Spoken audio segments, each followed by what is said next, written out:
प्रकाश जी, अखिलेश जी कह रहे हैं कि हिंदू मुसलमानों के बीच में जो विवाद है, जो दंगे भड़कते हैं, उसमें एक राजनीतिक दल के रूप में अगर किसी की भूमिका है तो भारतीय जनता पार्टी की है, और उनकी जो आनुषंगिक संगठन है संघ उनकी है, और उसके साथ साथ उनके द्वारा पोषित जो मीडिया है उसकी है। सूर्यकांत भारती जी ने कहा कि नहीं, ऐसी बात नहीं है, दंगे पहले भी होते रहे हैं जब भारतीय जनता पार्टी कहीं नहीं थी, और आजादी के पहले भी दंगे हुए, आजादी के बाद भी दंगे हुए।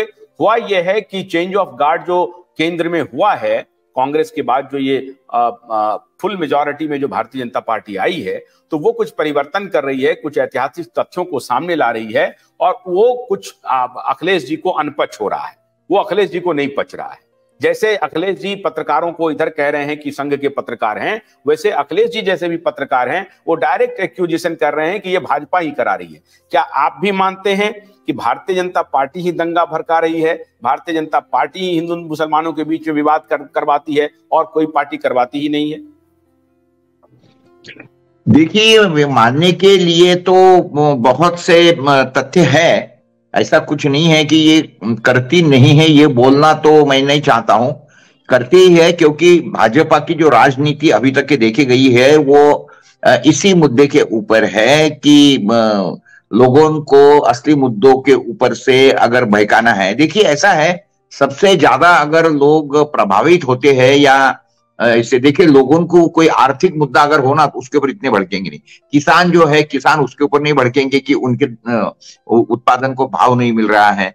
बच्चे इसके लिए नहीं भड़केंगे कि उनको शिक्षा बराबर नहीं मिल रही है। या कोरोना काल के अंदर का हमने देखा है कि उस समय पे भी लोग इसलिए नहीं कोई भड़के नहीं है जबकि इतना गलत हो रहा था। लेकिन ये बात तो जरूर है कि लोग अगर भड़कते हैं, या ये है, जब बोल दिया ना, मुसलमानों को बोल दिया, क्या बोलते उसको, इस्लाम खतरे में, हिंदुओं को बोल दिया कि हिंदू खतरे में, तो लगे तलवारबाजी निकाल के वो बाहर आ जाएंगे ये, और उसके बाद में खाना पीना, उनके आमदनी वगैरह सारे भूल जाएंगे। तो ये तो बात जरूर है कि लोगों में, चाहे वो कोई भी इसका हो, हमारे देश के अंदर जातीयता का या धर्म का विष तो इतना फैल गया है, घुस गया है कि लोगों को लगता है कि मेरा धर्म अगर संकट में आ गया तो भयंकर संकट में आ गए, भला ही उसके बच्चे ना पढ़े, भला ही उसके सर पे छत ना हो, उसके बारे में लोगों को कुछ लगता नहीं है। लेकिन ये धर्म की राजनीति के ऊपर ही सबसे ज्यादा धर्म इसलिए होती है क्योंकि वो अंगार बहुत जल्दी पकड़ती है, होलाटाइल है, वो सारा सब्जेक्ट ही होलाटाइल है। एक ही विषय। दूसरी बात, मैं सुन रहा था सूर्यकांत जी जो बोल रहे थे, उसके अंदर वो बोल रहे थे कि भाई जो इतिहास का बारे में जो हो रहा था अभी कि भाजपा सही इतिहास पढ़ा रही है, ये कर रही है, वो कर रही है, तो एक हद तक के वो ठीक भी है। लेकिन दूसरी बात में मेरा ये भी बोलना है कि इसी तरीके से बाकी के लोगों ने भी अपना इतिहास जो है वो बताना चाहिए, या भाजपा ने भी, अगर भाजपा राजनीति नहीं कर रही है और देश नीति कर रही है, तो फिर भाजपा ने ये भी बताना चाहिए कि अयोध्या ये नाम कैसे पड़ा, जाके पहले उस नगर का नाम क्या था, नहीं तो मैं बताऊंगा उसके बारे में।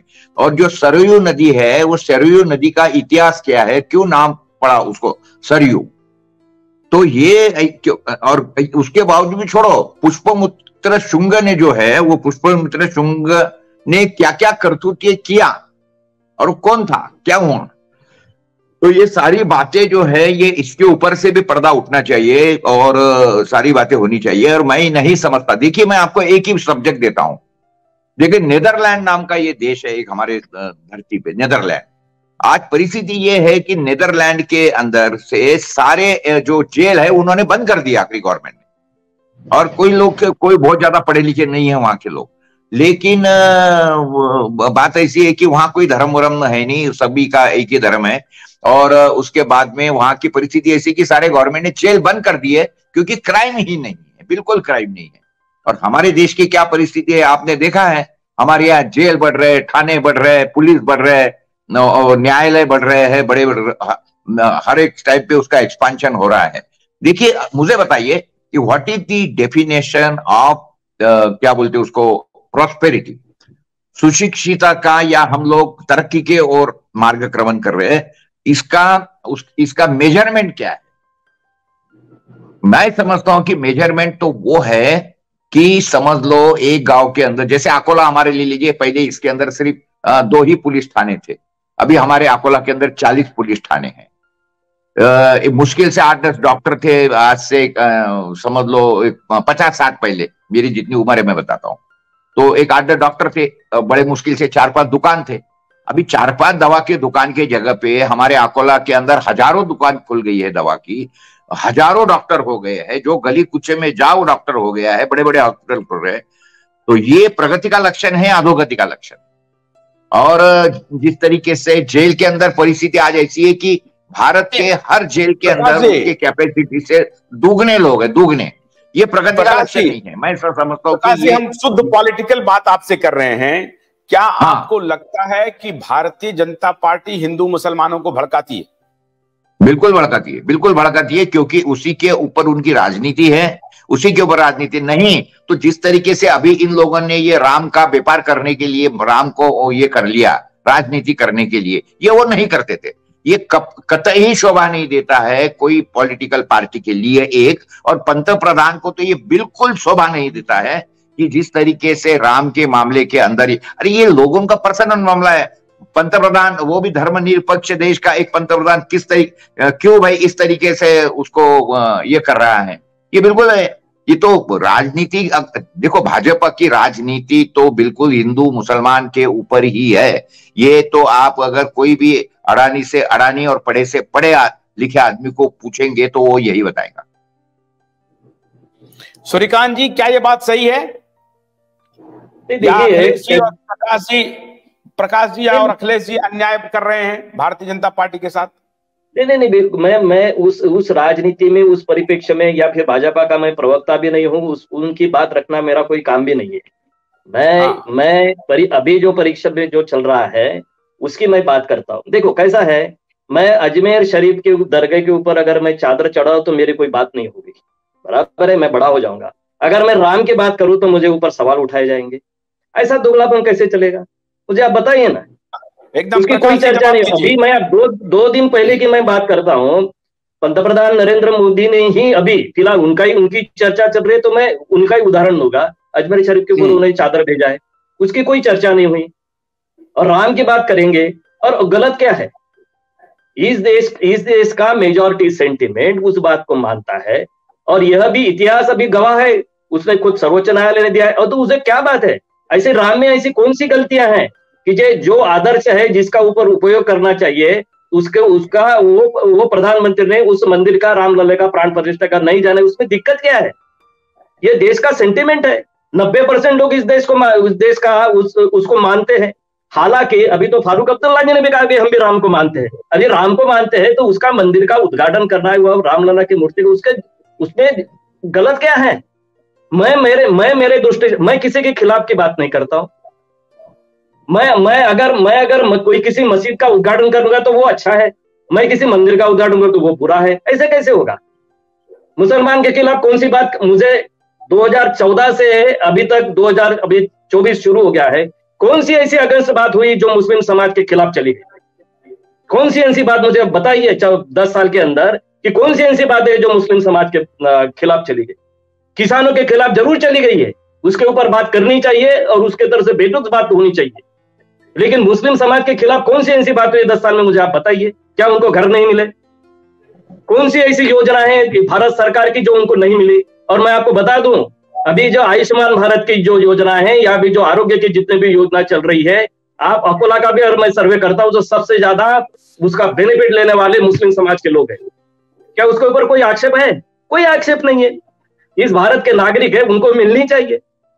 मुझे एक उदाहरण बताइए कि जिसके मुस्लिमों के खिलाफ कोई ऐसा सरकार ने योजना बनाई है? कोई नहीं है। लेकिन ये जरूर है कि भारतीय जनता पार्टी हिंदुओं की बात रखती है, और यही जड़ है समस्याओं की। मैं अगर हिंदुओं की बात रखता हूं तो मुझे कहा जाएगा कि वो आप मुस्लिम विरोधी है। ऐसा कैसे हो सकता है?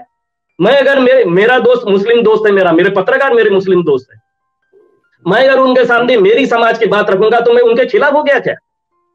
ये जो सोच है ना, ये जो इतने साल से स्वतंत्रता के बाद ये ज्यादा सोच हुई कि हिंदुओं के खिलाफ बोलना, हिंदुओं की बात रखना, ये हिंदुओं के खिलाफ बात करना, मुस्लिमों के खिलाफ बात करना, ये जो हमारे तरफ से गई 75 साल में हमारे दिमागों के ऊपर जो डाल दी गई है, भाषणों से तरह डाल दिए, इतिहास में डाल दिए है, समाज के जो जितने भी अपने बड़े बड़े धुरंधर लोग थे उन्होंने डाल दिए। हमारी मानसिकता वैसी बनी है।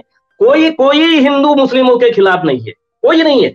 आप अपनी बात करिए, हम हिंदू अपनी बात करेगा, लेकिन हिंदू अपनी बात करेगा तो वो आपकी गलत है ये बोलना अगर शुरू हो जाएगा तो दिक्कत आ जाएगी। मुझे आप बताइए कि हिंदुस्तान में जब भी यह मुस्लिम समाज जब आया है उसके खिलाफ कौन था, किसने पनाह दी? जो गरीब है। आज भी हिंदुस्तान में सबसे ज्यादा फल का बिजनेस अगर कौन करता वो तो मुस्लिम समाज है, और खरीदता कौन है? हिंदू समाज है। कौन सी दिक्कत है उनको ये सब काम करने में? प्रकाश जी, अभी अब आप देश कभी जैसे सूर्यकांत जी ने कहा कि अगर अजमेर शरीफ पे चादर भेजा जा रहा है तो उसकी चर्चा कोई नहीं कर रहा है। वहां प्रधानमंत्री को कोई सांप्रदायिक नहीं कह रहा है कि मुस्लिम समाज का आप चादर भेज रहे हैं मुस्लिम समाज को। मुस्लिमों के सबसे बड़े देश समूह में से एक सऊदी अरब के राष्ट्रपति को लेकर के प्रधानमंत्री अहमदाबाद में सारे प्रोटोकॉल को तोड़ करके प्रधानमंत्री स्वयं जाते हैं, रिसीव करते हैं, उनके साथ रोड शो करते हैं और वो उनके मित्र होते हैं। ज्यादातर 53 इस्लामिक देशों में से ज्यादातर देश पाकिस्तान को छोड़ करके 52 देश प्रधानमंत्री की तारीफ करते हैं, नरेंद्र मोदी के साथ खड़े हैं, हर जगह मदद कर रहे हैं। पाकिस्तान में जो माइनॉरिटी हिंदू थी उसकी संख्या आजादी के समय जो थी वो घट करके अब 1-2% रह गई। भारत में जो माइनॉरिटी की संख्या थी आजादी के समय उसमें उत्तरोत्तर इजाफा हुआ और 15-16% पे चला गया। तो आप नरेंद्र मोदी को या भारतीय जनता पार्टी को एक एक्यूज करना कि आपके मन में अगर नफरत है, आपके मन में अगर उसके खिलाफ कोई बात है तो बस उसको आप किसी न किसी तरह से मैनिफेस्ट कर दें और उनको एक पॉलिटिकल एजेंडा बना लें, ये उचित है? नहीं, बिल्कुल उचित नहीं है, ये मैं मानता हूं। और हम अगर शिक्षित है तो इसके अंदर ये फालतू बातें करने की कोई जरूरत नहीं है। देखो, हर आदमी ने, देखो मैं इसका एग्जांपल दूंगा कनाडा में। कनाडा के अंदर रास्ते के ऊपर you are Canadian, you don't have any caste, कोई कास्ट नहीं आपको। तो वही चीजें हमारे इंडिया में होनी चाहिए ना। क्यों लोग रास्ते के ऊपर, देखिए क्या हो रहा है, ये आप ऐसा करते करके हम करेंगे। जैसे पिछले बार ऐसे हुआ था, मुस्लिम नमाज पढ़ते हैं क्या, तो फिर वो आके हम अभी रास्ते पे आके हम भी क्या बोलते हैं आरती करेंगे। वो जैसे इसका जवाब ईंट का जवाब पत्थर से वाली वो जो बातें होती है, ये इससे कोई हमारे देश का भला होने वाला नहीं है। हालांकि जिसका उल्लेख सूर्यकांत जी ने किया है कि देखिए आज भी ये बात जरूरी है कि अगर आप देखे जाएंगे तो मेहनत के जितने भी काम हैं वो सारे मेहनत के काम कौन करते हैं? तो मेरे तो देखने में, अगर मेरे यहाँ पे कोई बिल्डिंग बांधने का काम है तो उसके अंदर सारे के सारे मेहनत का काम है, वो सारे मुस्लिम ही है। ट्रक खाली करने का, ट्रक भरने का, उसके बाद में ये भंगार लेना, बेचना या फल सब्जी बेचना, इसके अंदर सारे मुस्लिम ही है और वही सबसे ज्यादा मेहनत कश लोग है। मेरे तो एक ध्यान में आ गया है, देखा है मैंने कि जहां पे हम लोग अदर देन मुस्लिम लोग अपॉइंट करते हैं, हमको हमारे काम करवा लेने के अंदर भयंकर तकलीफ आती है, क्योंकि उन लोगों को कोई मुस्लिम तो सुबह 6 बजे से आके बिल्डिंग के ऊपर काम करना चालू कर जाते हैं। मैंने एक भी देखा है कि सबसे ज्यादा कम शराब पीने वाले मुस्लिम है। मैंने कभी नहीं देखा कि कोई मुस्लिम काम के ऊपर शराब पी के आया है या कुछ उसने शराब पी के कुछ बेहुदा हरकत की है। मेरे कहने का मतलब, उनको तो कोई दिक्कत नहीं हो रही है। फल बेचने वाले फल बेच रहे हैं, घर बांधने वाले घर बांध रहे हैं, और उनके सबसे ज्यादा जो सबसे बड़े ग्राहक हैं वो हिंदू कम्युनिटी के हैं, उनको तो कोई आपत्ति नहीं। तो कौन कह रहा है कि मुसलमान को लड़ा रहा है? ये जो पॉलिटिशियन हैं और अखिलेश अखिल जी जैसे पत्रकार हैं जो ढूंढ रहे हैं कि नहीं भारतीय जनता पार्टी जो है वो लड़ा रही है। नहीं, देखिए एक बात ये बताने की कोशिश करता हूं कि ये कुछ नहीं है। हम लोग तो सारे लोग भाईचारे में रहते हैं। जिस तरीके से सूर्यकांत ने बताया कि उसके कई मुस्लिम दोस्त हैं, मेरे तो कई अनगिनत मुस्लिम दोस्त है। मुस्लिम समाज के अंदर तो मैं तो भयंकर पॉपुलर हूं। या मैंने जो अपना जो बीच में जो लॉकडाउन आया था उस पीरियड के अंदर तो मैंने जो बातें बताई वो मुस्लिम लोगों ने बिल्कुल 100%। मैंने बोला दुकान बंद नहीं करना, एक भी मुसलमान ने दुकान बंद नहीं किया है। मैंने बोला मास्क नहीं लगाने का, तो मास्क नहीं लगाया उन्होंने। तो क्या है, वो बात ही नहीं है। बात कैसी है कि ये सारी बातें जैसे जो मीडिया के, सोशल मीडिया के थ्रू जो प्रोजेक्ट की गई हमारे देश के अंदर की सारी बातें, कि जैसे वो अपने सेब को वो स्टिकर लगा रहा है, कोई बताएगा कि देखो ये मुस्लिम है, ये तो थूक लगा के तुमको देता है, अरे वो उसको स्टिकर लगा रहा है, या यानी जानबूझकर इस तरीके से करना कि ये मुस्लिमों के दुकानों से कुछ खरीदो मत, या ये ऐसे होते वैसे होते। या लॉकडाउन के पीरियड के अंदर आप देखिए जिस तरीके से उन्होंने वो कोई दिल्ली के अंदर हुआ था कार्यक्रम, तो उसके अंदर वो जमा हुए, उन्होंने सारे दुनिया में फैलाया वगैरह। तो इस तरीके से नफरत फैलाने के काम जानबूझकर जो किए गए उस जमाने पे, ये करने वाले लोग कौन थे, ये सोचने की और देखने की बात है।